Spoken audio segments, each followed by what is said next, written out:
Hello friends, today our group is going to present the OSI model.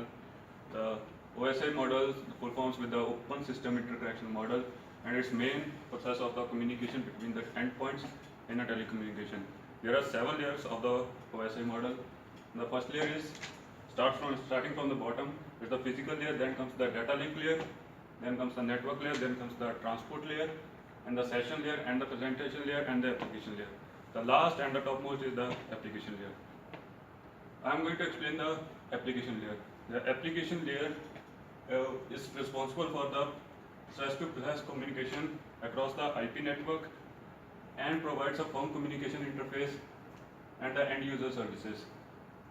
So the various services that are included in the application layer are the simple main transfer protocol, file transfer, like the transfer of the file from one end to another end. Web serving, we all know about like the searching from the Google and all that. Web chatting, sending a message from one end to another. That includes the synchronous process and asynchronous also. Email clients, network data sharing a data across a network that can be any lane or in the way. The application layer also provides a full end user access to a variety of the shared networks for a efficient OSI model data flow. More than the 15 protocols are used in the application layer, including the file transfer protocol, telnet, trivial, file transfer protocol, and the simple network management layer. The application layer is only responsible for the end user. There are interaction, the user can interact through the application layer, that's all. Hey, hi guys, my name is Brahmpreet Singh, as you know. So today I'm here to discuss the presentation layer in the OSI model. So what exactly is the presentation layer? The primary goal of this layer is to take care of the syntax and semantics of the information exchange between two communication systems. So the presentation layer takes care that the data is sent in such a way that the receiver will understand the information and will be able to use the data. So as you know, syntax can be different for two communication systems, right? So the functions, basically there are three functions in this layer. The first one is translation, the second is encryption, and the third is the compression. So translation, before being transmitted, information in the form of characters and numbers should be changed to bit streams. The presentation layer is responsible for interoperability between encoding methods, as different computers use different encoding methods, right? It translates data between the format that the network requires and the format that the computer requires. So the next is the encryption. It carries out encryption at the transmission and encryption at the receiver end. So the next function is the compression. It carries out data compression to reduce the bandwidth of data to be transmitted, and the primary goal is to reduce the number of bits to be transmitted, and it's important in transmitting multimedia things such as audio, video, etc. That's Hi all. friends, Thank you. today my topic is session layer. Session layer is the fourth layer from the down. So the basic functions which are performed by the session layer are establishing connections, maintaining connections, synchronizing communication, controlling dialogues, and terminating connection. Which means when the user is starting a web services, or like we can say opening a Google Chrome, we are opening a Facebook. First of all, we are establishing a connection. That the connection is maintained. Then synchronizing connection, like we are sending cookies and we are sending the sessions and receiving the session one end to another end, from the Facebook server to our end. So these are the functions which are performed by the session layer. So these are the services: authentication, permission, session. Authentication means what we are authorized to access, and permission means what we have permission to do, and session restoration means if we are sending data and suddenly the connection get stopped. So again when we retry it, it will start from that point. Thank you very much. Going to Very good. explain transport layer, that is fourth layer in OSI model. This layer is responsible for data transmission and it ensures that messages are received. For example, you can send data from one machine to another machine.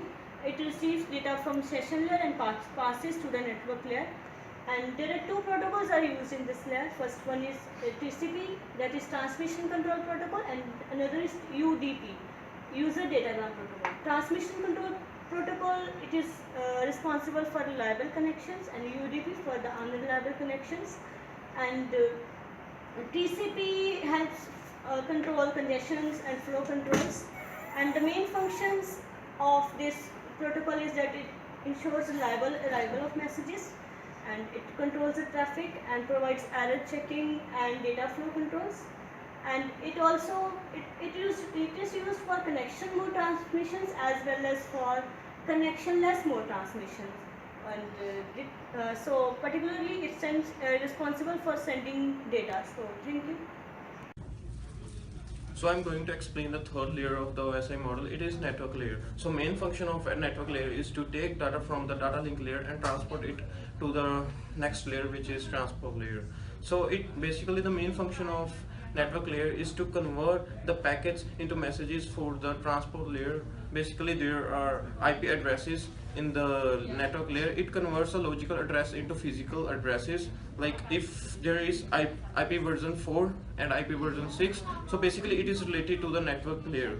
So if two systems are connected to the same link, so then there is no need of network layer. If there are multiple links or you want to join to a system, then you must need a network layer. So basically it helps to solve the problems in the network and defining the IP address and give address to the other layers. That's the network layer. Hello friends, today I am presenting the second layer of OSI model, that is data link layer. And the main definition of the data link layer is that it basically handles the moving data to across in or out the physical networks, and this is basically layer of two interconnection, that is interconnection of a telecommunication protocol, and it's divided into two sublayers, that is MAS and LLC. The MAS stand for media access control, and the LLC stand for logical link control, and the main functions of is the frame. The frame is basically considered as the bit is the bit which are going to which are presenting the data into a frame, and the physical address, that means it's basically give the address to a typical frame. To flow of control, that means it gives the flow to bits in the control, and the second is error. If it has any error, so it can control that. Hello friends, today I am going to describe the physical layer, which is the first layer of the OSI model. The physical layer deals with the bit level transmission between different devices and is for electrical and mechanical interface which is connected to physical medium for the synchronized communications.